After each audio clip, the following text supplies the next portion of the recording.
Bueno, luego de estas melodías, es un gusto poder saludarlos y encontrarme con ustedes nuevamente en un estudio más del apasionante libro del Apocalipsis. Y en esta ocasión vamos a hablar de lo que hemos anunciado, la compra más sabia de la historia, y eso está precisamente en el Apocalipsis. Así que me alegro de que podamos encontrarnos. Un saludo a Juan Gaitán, gracias por tu saludo, Juan, Antonieta, y bueno, iré saludando a los demás a medida que nos estemos allí encontrando juntos para compartir el estudio de la palabra de Dios. Espero que hayan pasado bien esta semana, disfrutando de las bendiciones de Dios, aun cuando las cosas de repente no estuvieron tan bien. Los que a Dios aman, dice San Pablo, todas las cosas les ayudan a bien, aun aquellas que no nos parece que son buenas, ¿no? Algunas pruebas, algunas dificultades que siempre son para desarrollar nuestra paciencia, nuestra dependencia de Dios, nuestra confianza en Él, nuestra fe en Él. Es así como Dios va puliendo nuestras vidas a través de algunas aflicciones que nunca faltan. Bueno, vamos entonces a tener una oración y desarrollaremos este tema que está basado allí en el final del capítulo 3 del libro de Apocalipsis. Así que vamos a orar. Querido Dios, te damos gracias porque nos das la bendición de estar aquí juntos para compartir otro mensaje que encontramos en tu palabra, en este último libro de la Biblia que es el Apocalipsis, con tantas revelaciones que nos llenan de esperanza, que nos ayudan a ver que este libro no fue escrito para asustar a nadie, sino para mostrarnos el verdadero carácter de Jesús y de lo que Él está haciendo para ayudarnos a vencer en medio del conflicto entre el bien y el mal. Si bien hay revelaciones que son duras allí en ese libro, sin embargo, vemos a Jesús tomando la mano de sus seguidores para que no teman en medio de ese gran conflicto que allí se desarrolla a través de diferentes símbolos. Te rogamos que nos ayudes para que sigamos con confianza estudiando este apasionante libro. Danos luz, danos entendimiento y bendice a cada uno de los que se están conectando. En el nombre de Jesús oramos y te agradecemos. Amén.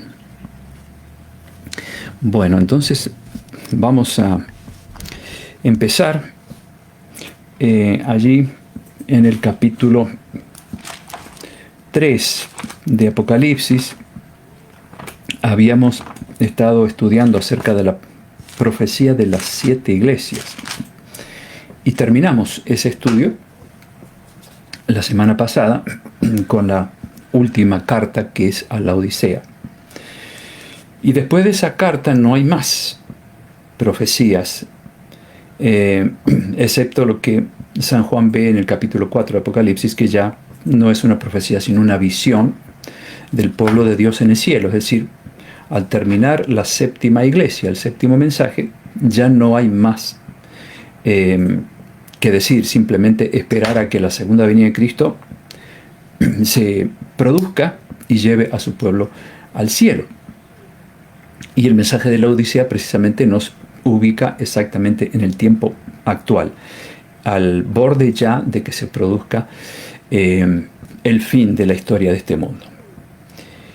Y hemos visto a lo largo de las 7 iglesias cómo el diablo ha tratado de meter enseñanzas humanas para confundir a los cristianos, aparte de algunas persecuciones con la misma finalidad, en este caso de atacar a los hijos de Dios para hacerlos desaparecer. Sin embargo, nunca lo logró ni lo va a lograr. Y en esas 7 cartas vimos claramente cómo se va desarrollando el plan de Dios por un lado y del enemigo de Dios por otro lado, y cómo nosotros al medio estamos mirando para ambos lados Y si somos sabios y sinceros de corazón, vamos a aceptar lo que Dios nos va diciendo de su lado, el consejo que nos va dando para que no caigamos en el engaño del diablo, que está tratando siempre de hacerle la guerra a Dios. Y de eso se trata las 7 iglesias, y cómo finalmente un remanente prevaleció hasta nuestros días, manteniendo en alto las grandes verdades apostólicas predicadas en la primera iglesia, ¿no? En el periodo de la primera iglesia ya, después de Cristo, después que Él ascendiera al cielo, la época de los apóstoles, que corresponde a la iglesia de Éfeso. Pero estamos aquí ya en la etapa de la Odisea, y llama la atención el mensaje que Jesús da. En realidad llama la atención todo lo que Él dice, pero quiero rescatar algo importante de este mensaje final que Jesús les da a todos los creyentes y no creyentes.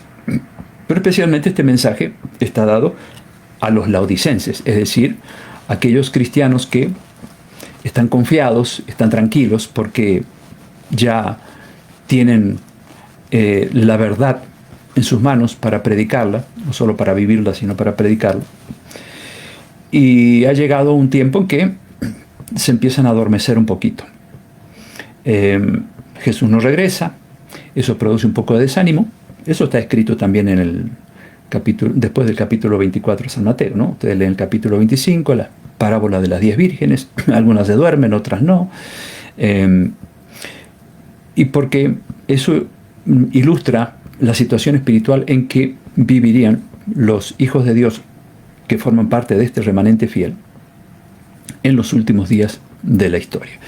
Y ante ese adormecimiento, ante ese estado de tibieza espiritual, es que Jesús lanza un mensaje amoroso hacia el final de la 7ª carta.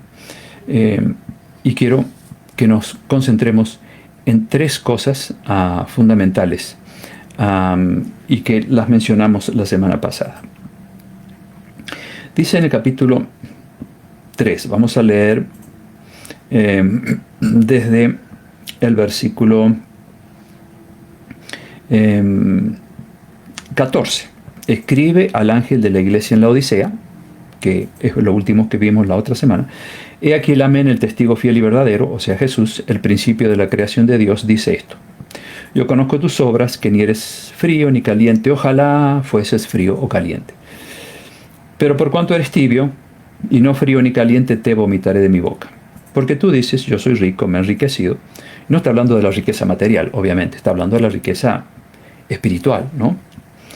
Estoy enriquecido, conozco toda la verdad de Dios, estoy tranquilo, ya no tengo que luchar como lucharon mis antepasados, hermanos, ¿no? Hermanos de mis antepasados, que tenían que estar horas y horas estudiando la Biblia para poder rescatar las grandes verdades que el otro sistema religioso había echado por tierra durante los siglos anteriores. Gracias a esos pioneros es que se han recuperado todas las verdades que el mundo tiene que conocer. Se ha restaurado la ley de Dios y se han restaurado muchas otras verdades de la palabra de Dios. Entonces están en un estado de tranquilidad. No hay persecución, no hay martirio, como lo hubo en el pasado. Entonces ha llegado a una situación en la cual Jesús dice: no sabes que tú eres un desventurado, miserable, pobre, ciego y desnudo. Unos adjetivos bien fuertes, ¿no? Desventurado, ciego, pobre, desnudo, en el sentido espiritual. Ya vamos a ver qué es eso. Entonces, ahí está, ¿no es cierto?, el reproche, el regaño de Jesús. Pero, como siempre Dios hace, después que Él hace una llamada de atención fuerte, viene una invitación de amor. Y es lo que está en el versículo 18. Por tanto, yo te aconsejo que de mí, dice Jesús, compres oro refinado en fuego para que seas rico, vestiduras blancas para vestirte, y que no se descubra la vergüenza de tu desnudez, y unge, en tercer lugar, tus ojos con colirio para que veas. Entonces aquí hay 3 cosas que también las mencioné la semana pasada, pero no nos detuvimos demasiado a analizarlas. Hoy las vamos a analizar bien. Entonces aquí se habla de una invitación a comprar. Por eso esta es la compra más sabia de la historia. Porque si compramos esas tres cosas que Jesús dice que tenemos que comprar para salir de un estancamiento espiritual y prepararnos para cuando Él venga a buscarnos, porque no nos va a llevar si estamos estancados espiritualmente, si hacemos esa compra, pues entonces habremos hecho la compra más hermosa, más valiosa de la historia, porque eso significará nuestra propia salvación. Entonces, dice por aquí en un texto del libro de Isaías, capítulo 55, lo siguiente. Es una invitación de Dios. A todos los sedientos, venid a las aguas, y a los que no tienen dinero, venid, comprad y comed. Venid, comprad sin dinero y sin precio vino y leche. ¿Por qué gastáis el dinero en lo que no es pan y vuestro trabajo en lo que no sacia? Oídme atentamente y comed el bien, y se deleitará vuestra alma con grosura. Este texto nos habla también de una invitación a comprar. Una compra sin dinero, sin precio. Porque la verdad no se vende, porque la salvación no se logra a través de ningún sacrificio humano. La salvación no se logra dándole a Dios una ofrenda para obtener la salvación. Si doy una ofrenda es porque amo a Dios y amo al prójimo, no porque tenga la intención de que eso sea un medio para salvarme. Eso sería salvación por obras, ¿no? Si doy algo a Dios es porque siento en el corazón el deseo de darlo. Por lo tanto, Dios no pide nada de nosotros excepto el corazón. Y ese comprar es una forma simbólica, ¿no? Entonces, aquí en Apocalipsis, cuando volvemos otra vez al versículo 18, dice Jesús qué cosas invita a Él a que compremos. Oro refinado en fuego, oro, ya vamos a analizar eso. Luego, vestiduras blancas. Y en tercer lugar dice, unge tus ojos con colirio para que veas. Tres cosas, ¿no? Entonces vamos a analizar un poquito qué es esto del oro, qué es esto de las vestiduras blancas y qué es esto de ungir los ojos con colirio. El oro. Podríamos imaginarnos qué significa y hasta tener alguna idea, ¿no? Humana, pero vamos a dejar que la Biblia explique un poquito qué es esto del oro, ¿no? La Biblia lo describe como la verdadera riqueza del cielo, que se manifiesta en el carácter de Cristo, que debe pegarse a nuestras vidas. Pero hay algunos textos que nos van a ayudar a entender qué es esto del oro. Vamos a ir al Salmo. Ustedes hagan bien en tomar nota de los textos, porque lo que se escribe no se olvida. Salmo, el capítulo 19.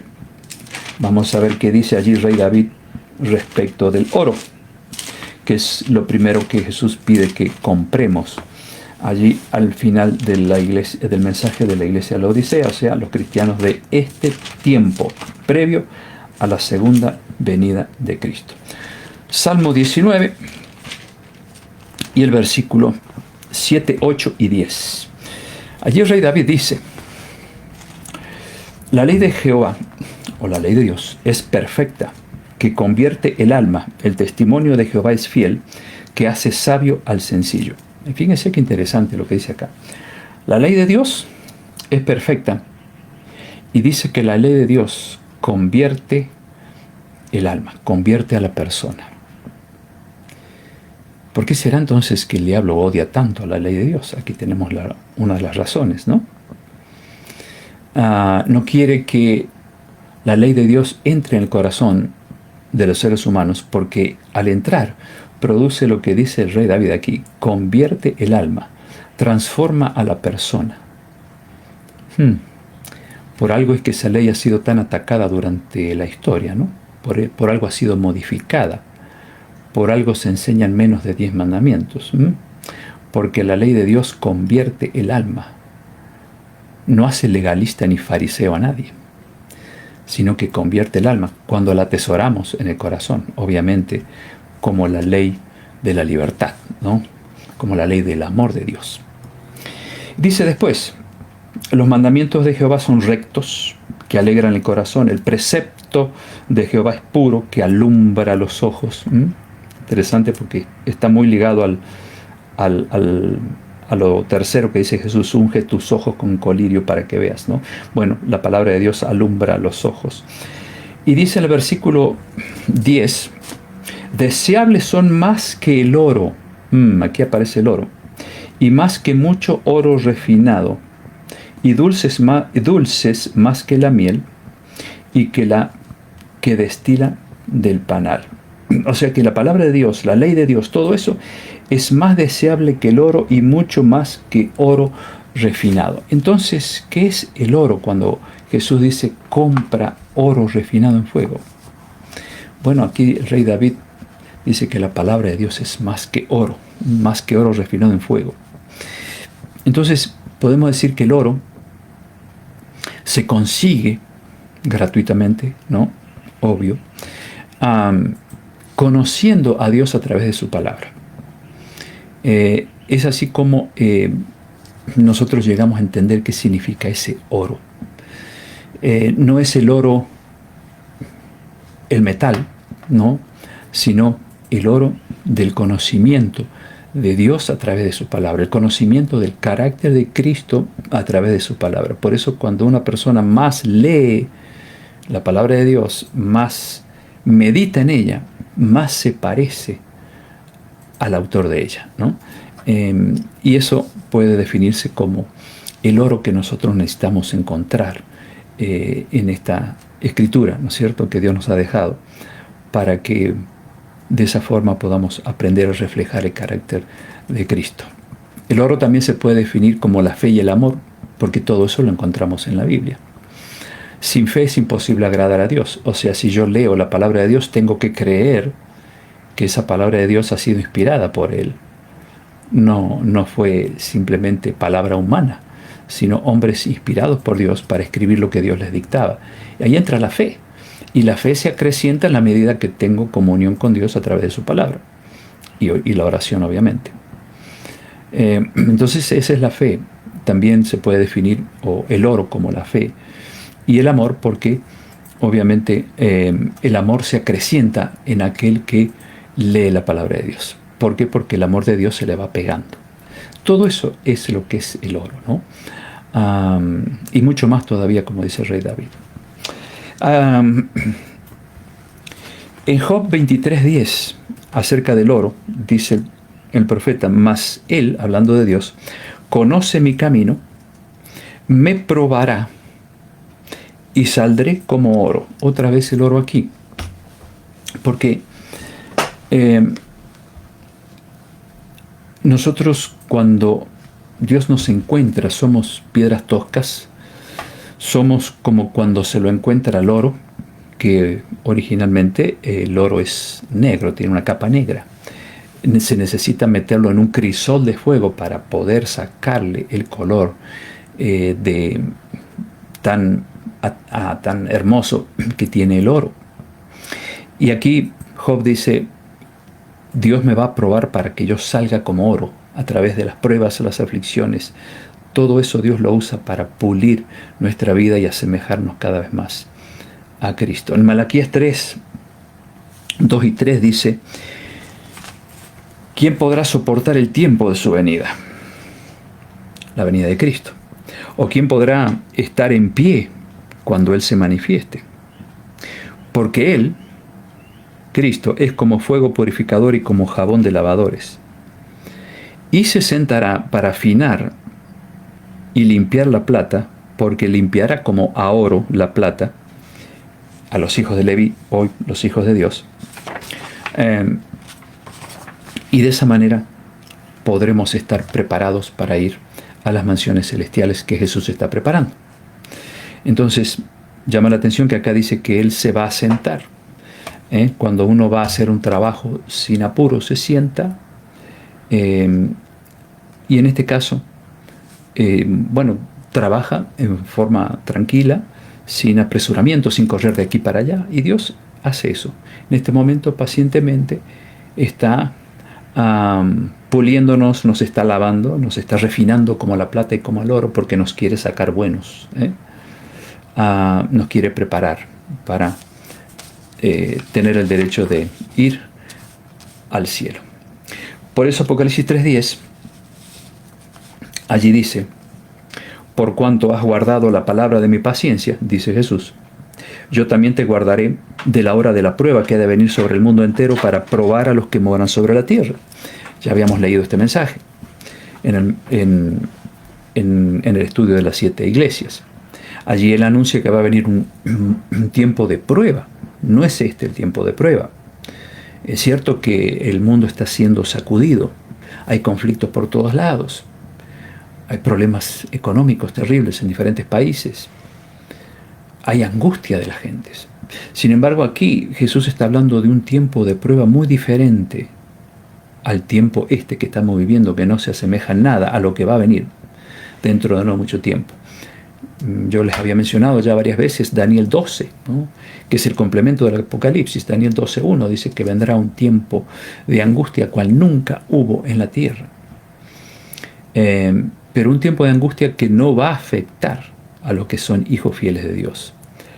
De alguna manera sí los va a afectar, pero no los va a destruir, porque Dios estará allí presente, cuidando de ellos, dándoles fuerzas para ser triunfantes en medio de esa lucha tremenda que se viene. Pero aquellos que no estén preparados, que estén lejos de Dios, pues van a sufrir grandemente ese tiempo de angustia. Por algo Jesús dice allí: por cuanto has guardado la palabra de mi paciencia. ¿Cuál es la palabra de la paciencia de Dios? Bueno, su palabra, ¿no?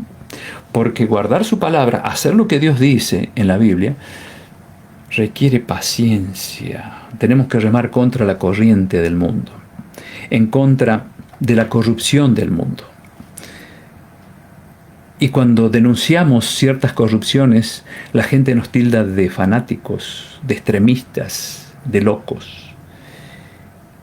Y nosotros que amamos la palabra de Dios, remamos contra esas cosas, ¿no? Y se hace difícil y muy trabajoso es tener que remar contra la corriente de la corrupción del mundo. Podemos deponer los remos y decir: bueno, está bien, no quiero tener problemas con nadie, pues voy a hacer la vida que hacen todos los demás. Lo que significa cobardía. Pero aquel que es fiel a Dios, pues nunca le va a dar la espalda y va a seguir remando contra la corriente. Y la fuerza para remar contra la corriente con éxito se la va a dar Dios siempre. Por eso dice aquí: por cuanto has guardado la palabra de mi paciencia, yo te voy a guardar de la hora de prueba que va a venir sobre el mundo entero. Así que no te preocupes. Las cosas se van a poner bien feas, pero yo te voy a proteger de esos momentos tan difíciles que se vienen. La promesa de Jesús no falla. Bueno, hemos visto entonces lo que es el oro. Abarca mucho, ¿no? Vamos a ir a lo que es la segunda cosa que Jesús invita a que compremos. Él es el mercader que ofrece estas cosas, ¿no? Y en Apocalipsis, volviendo al capítulo 3, después que dice que de mí compres oro refinado en fuego, viene y dice: para que seas rico en espíritu, y vestiduras blancas. ¿Cuáles son las vestiduras blancas? Bueno, Isaías 61:10 habla de qué son las vestiduras blancas. Dice allí, es un hermoso texto, ¿no? Isaías 61:10.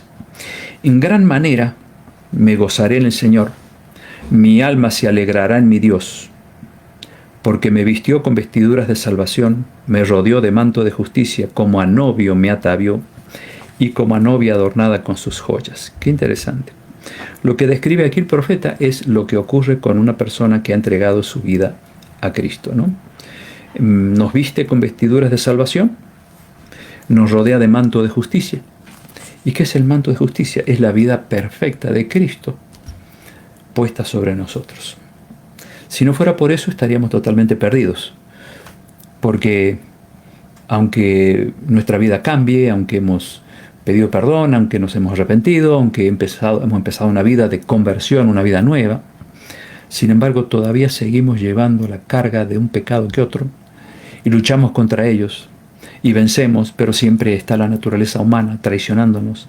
Entonces lo que hace Jesús, para que Dios nos vea como justos, como personas que no tenemos una sola mancha, no solo nos ofrece el perdón, sino que la vida perfecta de Él es colocada sobre nosotros. Y cuando Dios, el Padre, nos ve, no nos ve como somos, débiles y corruptos como somos, sino que nos ve a través de Cristo. Y entonces Dios dice, allí no está Rubén, allí está Cristo, cuando Rubén se ha arrepentido. Entonces, si no me viera de esa manera, yo estaría perdido, y ustedes también.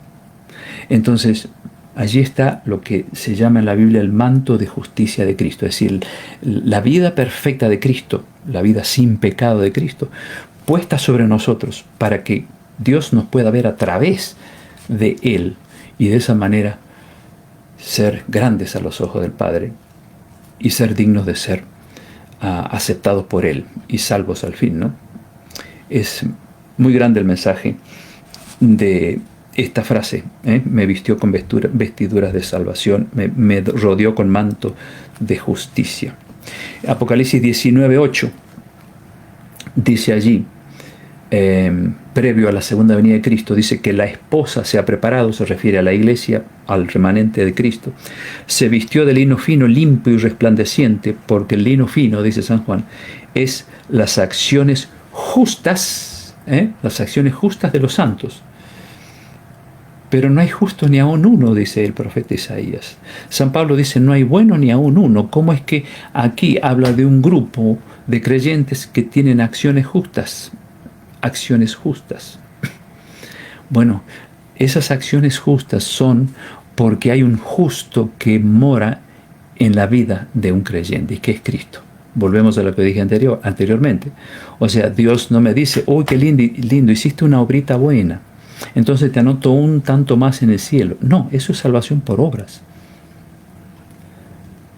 Cuando hacemos una obra buena, porque la hacemos por amor a Jesús y al prójimo, entonces Dios lo considera como una obra justa, aunque la hayamos hecho con un corazón que no es justo, que de naturaleza está corrompido. Pero como Cristo está trabajando en ese corazón, entonces cada obra buena que hace un creyente por amor a Dios y al prójimo es considerada una obra justa. ¿Va quedando claro? Bueno, dice en Efesios 8:10, somos hechura suya, creados en Cristo Jesús, ¿para qué? Para buenas obras, que Dios preparó de antemano para que anduviésemos en ellas. O sea, las obras son importantes, no podemos decir somos salvos solo por fe. Santiago dice que la fe sin obras es muerta. Si yo digo tengo fe, pero no demuestro mi amor hacia el prójimo y a Dios como corresponde, pues ¿de qué sirve decir que tengo fe? Una fe verdadera debe producir obras. No es que, y repito, vamos a estar pendientes en las obras para salvarme al estilo judío del tiempo de Jesús. Y hasta hoy día, ¿no? Muchos creen en la salvación por obras.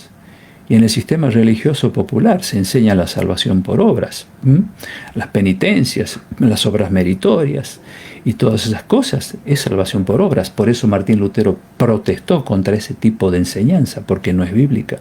La salvación es por gracia, la salvación es gratuita, no tienes que pagar un centavo. Ya pagó Jesús en la cruz semejante precio, ¿no? Pero las obras que salen de un corazón convertido son las obras que valen, y por esas obras seremos juzgados. Nos dice eso también Apocalipsis 22 allí hacia el final. Dice que Dios pagará a cada uno conforme a sus obras, conforme a lo que haya hecho, conforme a cómo ha reaccionado ese corazón. Si ha buscado la salvación por obras humanas con el fin de buscar la salvación, ¿no? O si esas obras surgieron de un corazón convertido y han sido una respuesta natural de un nuevo nacimiento. Eso es lo que vale a los ojos de Dios. Entonces, eso es lo que dice Jesús sobre las vestiduras blancas, ¿no? Quiere decir que la vida perfecta de Cristo produce en nosotros también, al ser puesta sobre nuestra vida, produce fe, produce obras que son consideradas como que si Cristo mismo las hiciera por medio nuestro. Por eso en Mateo 25, cuando se habla del juicio ante las naciones, Jesús preguntará, dice que va a separar a los corderos de los cabritos, ¿no? Los buenos de los malos. Y entonces Él les va a decir, cuando tuve hambre, le dirá a los de la derecha, a las ovejas, ¿no? Tuve hambre y me diste de comer, estuve solo, me visitasteis, estuve en la cárcel y fuisteis a visitarme también. Y por cuanto todo esto lo hiciste, son obras. Entonces, por eso Jesús dice, les daré el premio de la vida eterna. Pero también les dirá a los otros, tuve hambre y no me diste de comer, estuve en la cárcel, no me fuiste a visitar, estuve desnudo y no me cubristeis. Porque ellos preguntarán, pero Señor, ¿cuándo te vimos hambriento? ¿Cuándo te vimos desnudo? ¿Cuándo te vimos en la cárcel? Y Jesús dice, cada vez que un ser humano estuvo en esa situación y tú has tenido la oportunidad de brindarle tu amor y tu atención y no lo hiciste a mí tampoco. Esas son obras. Pero ¿quién podría amar al prójimo de esa manera si no tiene a Cristo en su corazón? Volvemos a lo mismo. Las obras que vienen de un corazón entregado a Dios son las que Dios pesa en su balanza, por así decir. ¿Por qué? Porque son obras que vienen de un corazón donde Cristo mora. Y donde Cristo mora, pues hay obras naturales, espontáneas, ¿no? Bueno, hay tanto para decir sobre este aspecto, pero vamos a avanzar ahora nos quedó algo que tiene que ver con el manto de justicia. Y está en Zacarías capítulo 3, versículo 1 al 5. Una descripción maravillosa respecto de lo que significa tener el manto de justicia que Cristo pide que nosotros compremos, ¿no? Vestiduras blancas para vestirte. El capítulo 3 habla de Josué. Me mostró al sumo sacerdote Josué, el cual estaba delante del ángel del Señor, y Satanás estaba a su mano derecha para acusarle, porque el diablo siempre acusa a Dios de nuestras debilidades. Y dijo el Señor a Satanás, el Señor te reprenda, Satanás, ¿no es este un tizón arrebatado del incendio? Y Josué estaba vestido de vestiduras viles. Esto en el sentido espiritual, ¿no? Simbólico. Y estaba delante del ángel, y habló el ángel y mandó a los que estaban delante de él diciendo, quítenle esas vestiduras viles. Y él le dijo, mira que he quitado de ti tu pecado y te he hecho vestir de ropas de gala. Josué estaba manchado, ¿no es cierto?, con sus vestiduras viles, porque su vida estaba sucia por el pecado, por la naturaleza carnal. Y entonces estaba el diablo ahí acusándolo, diciendo, ve, estos son tus hijos, ve que ellos no pueden vencer, ve que ellos son sucios, ve que ellos están lejos de ti. Sin embargo, Dios manda a que le quiten las ropas viles de este hombre Josué y se le den vestiduras diferentes, vestiduras blancas. Se le vista de una manera totalmente diferente y que pueda vestirse de ropas de gala. Bueno, aquí vemos otra vez cómo Dios obra con el pecador arrepentido. Y Josué ya no fue el mismo, ya ahora estaba revestido del manto de la justicia de Dios y por lo tanto Dios lo veía como un ser limpio y perfecto. Bueno, es muy aleccionador lo que dice Zacarías capítulo 3. Ahora vamos a ir al colirio, porque son las tres cosas que Jesús dice que nosotros compremos, ¿no? Ya hemos visto el oro refinado en fuego, hemos visto las vestiduras blancas, para que no se descubra la vergüenza de tu desnudez, y esto es simbólicamente hablando, obvio, ¿no? El Apocalipsis habla en esa forma. ¿Qué es la desnudez espiritual? Es no tener a Cristo en nuestra vida. Aquel cristiano que le dio la espalda a Cristo, que alguna vez fue cristiano incluso, estaba cubierto de Él, ahora está desnudo. ¿Por qué? Porque se apartó. Pero aún así Jesús está llamando y dice, quiero cubrirte otra vez, quiero ponerte las ropas de gala, esas ropas especiales que podrán prepararte para aquel día grande que se viene, que es el encuentro con Cristo, el casamiento de Cristo con la esposa, que es su iglesia. Y para ese día tenemos que tener un ropaje de boda, no cualquier ropaje. Bueno, así que luego dice, y unge tus ojos con colirio para que veas. El colirio se conoce como un medicamento natural para limpiar los ojos, ¿no? Aquí, aplicado en el sentido espiritual, es el colirio del Espíritu Santo. O sea, unge tus ojos con colirio para que veas. ¿Por qué? Porque le está hablando a creyentes que no se dan cuenta de la situación espiritual en que están viviendo. Creen que están bien, y ese es el peor engaño del diablo. Creer que estamos bien, pero estamos mal. Creer que así vamos bien, pero vamos mal. Entonces Jesús les dice allí con amor, unge tus ojos espirituales con colirio, para que veas, para que te des cuenta de la situación en que estás, que tú crees que estás en una situación muy buena, pero eres un desventurado, pobre, ciego y desnudo, dice él, ¿no? Algo te está pasando en tu vida espiritual. Por lo tanto, pídele a Dios que envíe el Espíritu Santo, y el Espíritu Santo abra tus ojos para que veas la condición en que estás. Y vamos a ver algunos textos que amplían esto. Salmo 119, 18. Salmo 119, 18. Dice el rey David a Dios en una oración, abre mis ojos y miraré las maravillas de tu ley. Abre mis ojos. Es decir, yo estoy ciego, no puedo ver, dice el rey David. Y el rey David tenía gravísimos pecados. Recuerden que él adulteró, fue homicida, pero un día se entregó a Dios. Y allí en el Salmo 51, 10 hace una oración a Dios diciendo, Señor, crea en mí un corazón limpio, renueva un espíritu recto dentro de mí. Llegó a ser un gran hombre de Dios que escribió el libro más largo de la Biblia, los Salmos, 150 capítulos. Un hombre que había sido adúltero y homicida. Pero una vez transformado por el poder de Dios, él oraba y decía, Señor, abre mis ojos y miraré las maravillas de tu ley. La ley de Dios es su palabra, ¿no? No solamente los 10 mandamientos. Y miraré las maravillas que hay en tus enseñanzas. Abre mis ojos.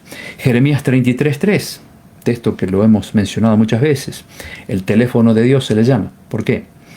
Porque allí Dios dice, clama a mí, yo te responderé y te enseñaré cosas grandes y ocultas que tú no conoces. Es decir, te voy a abrir los ojos para que tú veas las cosas que no pueden ver con tus ojos carnales. Ese es entonces el colirio. Primera de Juan capítulo 2, versículo 20. Miren qué interesante lo que dice allí. Casi al final de la Biblia, Primera de Juan 2, 20. Porque ustedes tienen la unción del Santo. Se refiere la unción del Espíritu Santo. Y ustedes conocen todas las cosas. Y el versículo 27 dice, pero la unción que ustedes han recibido de Él permanece en ustedes y ustedes no tienen necesidad de que nadie les enseñe. Así como la unción misma, que se refiere a la unción del Espíritu Santo, haber recibido el Espíritu Santo, les enseña todas las cosas. Y es verdadera y no es mentira. Según ella les ha enseñado, permanezcan en Él. Es decir, lo que está diciendo aquí San Juan, que aquel que se deja guiar por el Espíritu Santo no es un ciego, ve bien todas las cosas y no hay argumento humano que pueda derribar los argumentos que esa persona tiene de parte de Dios. Ni un ateo, ni un incrédulo puede jamás llegar a convencer a un creyente respecto de lo que ese creyente sostiene, cree y enseña. ¿Por qué?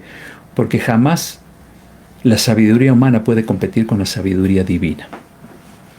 Por más inteligente que sea el argumento en contra del argumento divino. Por eso acá dice, ustedes no tienen necesidad de que alguien les enseñe. No tienen necesidad de que alguien quiera venir a convencerlos con argumentos y filosofías humanas, porque ustedes tienen la unción del Espíritu Santo. El Espíritu Santo los ha guiado, les ha abierto los ojos y ahora conocen de qué manera se tienen que movilizar en la vida, de qué manera se tienen que desenvolver en la vida espiritual.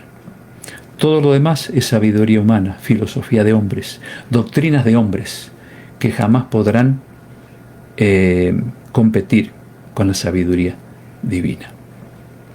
Por eso Jesús dice aquí, unge tus ojos con colirio para que veas. ¿Para qué? Para que nadie te desvíe del camino que el Espíritu Santo te va a mostrar. En Juan 16:13, allí Jesús dijo, cuando venga el Espíritu de verdad, Él, el Espíritu de verdad, el Espíritu Santo, los guiará a toda la verdad. No dice aparte de la verdad, a toda la verdad. Porque hay mucha gente que no conoce toda la verdad y dice, bueno, en algún lado debe estar la verdad, pero no importa, yo no la puedo encontrar, es difícil. Debe haber un pedacito de verdad acá, otro pedazo de verdad allá, el otro tiene otro pedazo de verdad. No, o tenemos todos los pedazos o no tenemos ninguno. Porque aquí la promesa es que el Espíritu Santo nos va a guiar a toda la verdad. No a un 90%, ni siquiera a un 99% de la verdad, sino a toda. El problema está en el corazón del ser humano que no se deja abrir los ojos por el Espíritu Santo para ver esa verdad que no puede ver. Y en muchos casos hay gente que ve la verdad, pero esa verdad empieza a ser empañada por las tradiciones de hombres que están creyendo muchos cristianos. Entonces hay una lucha entre conceptos humanos y el concepto de Dios. Y entonces se produce una embriaguez espiritual, ¿no? No podemos entender la verdad de Dios porque estoy más bien aferrado a enseñanzas humanas que lo que Dios nos enseña en su palabra. Por eso la invitación es, unge tus ojos con colirio para que veas, para que entiendas cuál es la verdad, porque Jesús ha prometido que el Espíritu Santo nos va a guiar a toda la verdad, si somos sinceros y humildes de corazón y somos temerosos de la palabra de Dios. De lo contrario, siempre vamos a altercar con Dios, queriendo imponer nuestras ideas por encima de las enseñanzas de Dios. Por eso es tan importante este tercer elemento, ¿no? Unge tus ojos con colirio para que veas. Efesios 1, 17 y 18. Dice San Pablo, el Dios de nuestro Señor Jesucristo les ha dado a ustedes el espíritu de sabiduría, de revelación en el conocimiento de Él, alumbrando los ojos de su entendimiento para que sepan cuál es la esperanza a la que Él los ha llamado y cuáles son las riquezas de la gloria de su herencia en los santos o los creyentes. Entonces, el único que puede alumbrar nuestros ojos para ver la verdad es el Espíritu Santo. Y cuando Jesús dice allí, unge tus ojos con colirio para que veas, ahora ya entendemos a qué se está refiriendo. Y quiero terminar, luego de analizar estos tres elementos que Jesús quiere que compremos gratuitamente de Él, quiero leer Proverbios capítulo 1, versículo 23 al 33. Proverbios 1, 23 al 33. Dice allí lo siguiente. Es Dios el que está hablando. Volveos a mi reprensión, he aquí yo derramaré mi espíritu sobre vosotros, y os haré saber mis palabras. De eso venimos hablando. Y dice luego, por cuanto llamé y no quisisteis oír, extendí mi mano, no hubo quien atendiese, no hubo quien atendiese, sino que desechasteis todo consejo mío, y mi reprensión no quisisteis. También yo me reiré en vuestra calamidad y me burlaré cuando os viniere lo que teméis. Ya hemos hablado de una hora de prueba que va a venir sobre el mundo entero. Y acá Dios está diciendo, me voy a reír y me voy a burlar cuando venga esa hora de prueba porque no has aceptado mi consejo.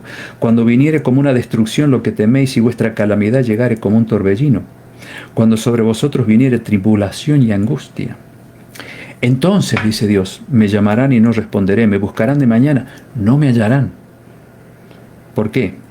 Por cuanto aborrecieron la sabiduría, es decir, la palabra que Él nos ha dejado, su palabra, y no escogieron el temor de Jehová, no quisieron mi consejo, menospreciaron toda reprensión mía, comerán del fruto de su camino y serán hastiados de sus propios consejos.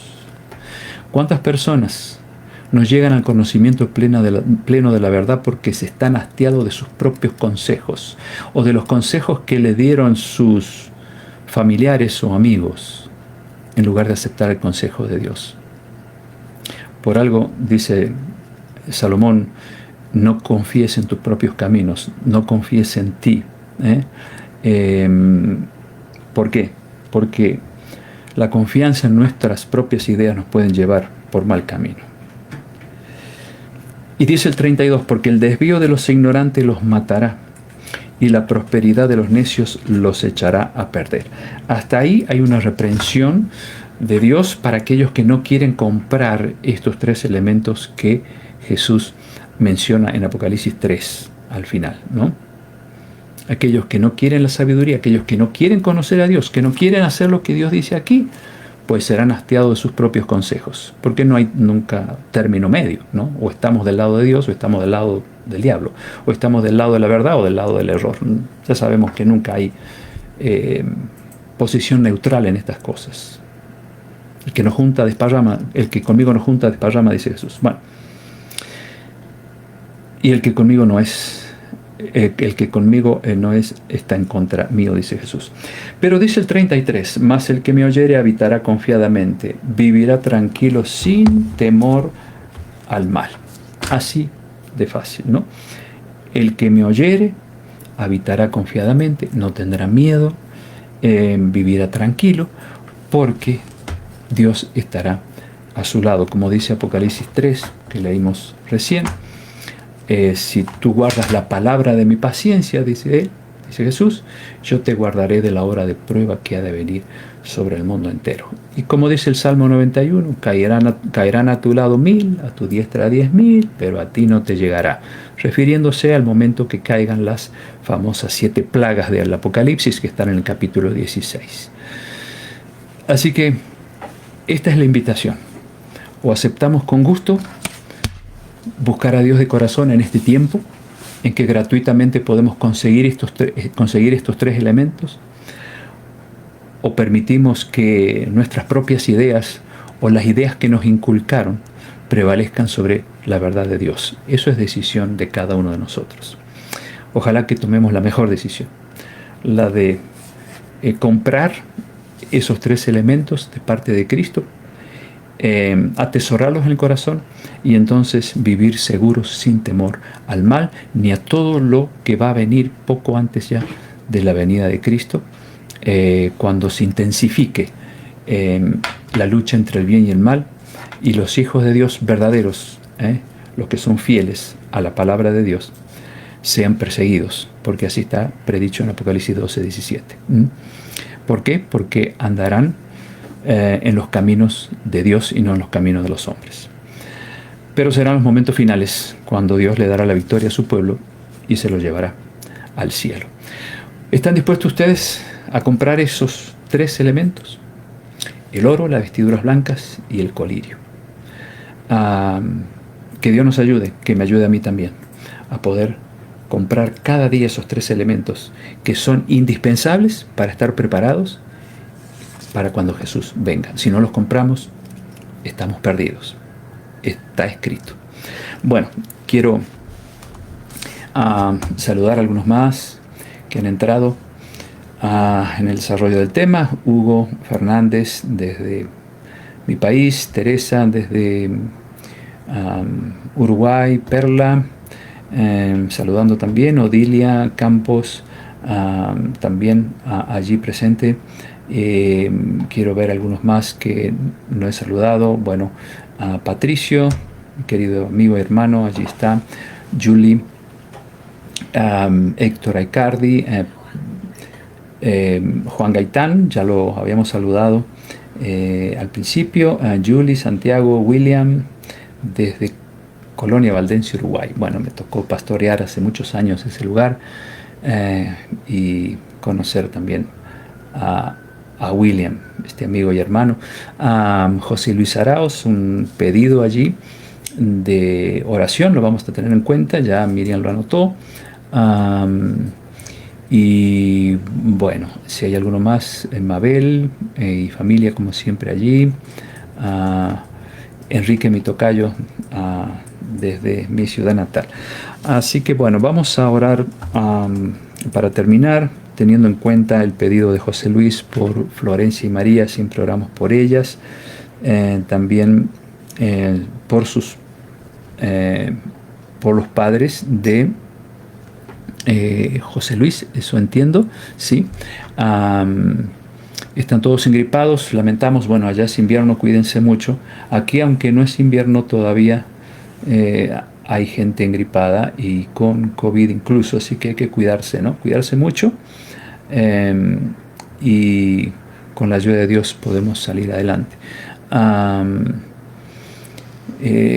Y por supuesto aquí menciona a José Luis, a su hermano Carlos, claro que sí, vamos a orar por él porque ha tenido un problema, un accidente en el pie. Bueno, oramos entonces para dar gracias a Dios por este estudio de su palabra, que nos ayude a comprar esos 3 elementos tan indispensable para nuestro crecimiento espiritual, la compra más sabia de la historia. No creo que haya otra más sabia que esta. Vamos a orar. Querido Señor, te damos gracias porque hemos podido estudiar este tema a la luz de tantos otros textos que nos ayudan a entender lo que Jesús dice allí en el capítulo 3 de Apocalipsis. Gracias porque podemos entender lo que significa comprar el oro, comprar esas vestiduras blancas, y también lo que significa ungir nuestros ojos espirituales con el colirio del Espíritu Santo. Ayúdanos a través de ese colirio de ver nuestra real situación espiritual. Y tu palabra obviamente nos va a decir cómo estamos, porque nosotros la leemos, pero ella nos lee a nosotros para ver cómo nos encontramos. Y ya sabemos de qué manera poder aprovechar esos 3 elementos que Jesús nos ofrece. Luego Él nos invita en el versículo 20 del capítulo 3. Aquí estoy a la puerta, estoy llamando, para que nosotros abramos la puerta de nuestro corazón y permitamos que Él entre, que ese mercader esté con nosotros para compartir su palabra, esa cena espiritual que necesitamos cada día para crecer en nuestra vida como hijos tuyos. Pedimos, Señor, que eso sea una realidad en nuestras vidas, y también queremos poner en tus manos estos pedidos que se han dado a conocer por Florencia y María, que bendiga su vida física, su vida espiritual, también por Carlos, que ha tenido un accidente en su pie. Ayúdale, Señor, a recuperarse pronto, y pedimos también por los papás de José Luis, y bueno, por todos los que estamos aquí, que nos ayudes, nos bendigas, que podamos pasar un lindo sábado, un lindo fin de semana en tu compañía, y que nos des la bendición de poder encontrarnos la próxima semana, si es tu voluntad. Cuida a los que están engripados, a los que están enfermitos. Rogamos que tu mano poderosa esté sobre ellos, como en el caso de José Luis, y si algún otro también estuviese enfermo, rogamos que les traiga sanidad.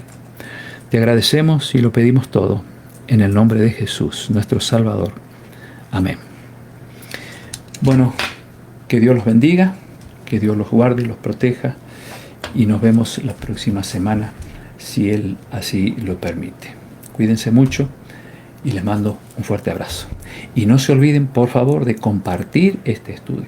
Compartan, porque de esa manera estarán haciendo lo que Jesús dice, predicar el Evangelio a toda criatura. Y este es un medio poderoso para llegar con el mensaje de amor y de esperanza a tanta gente que anda necesitando de este mensaje. No se olviden. Nos vemos.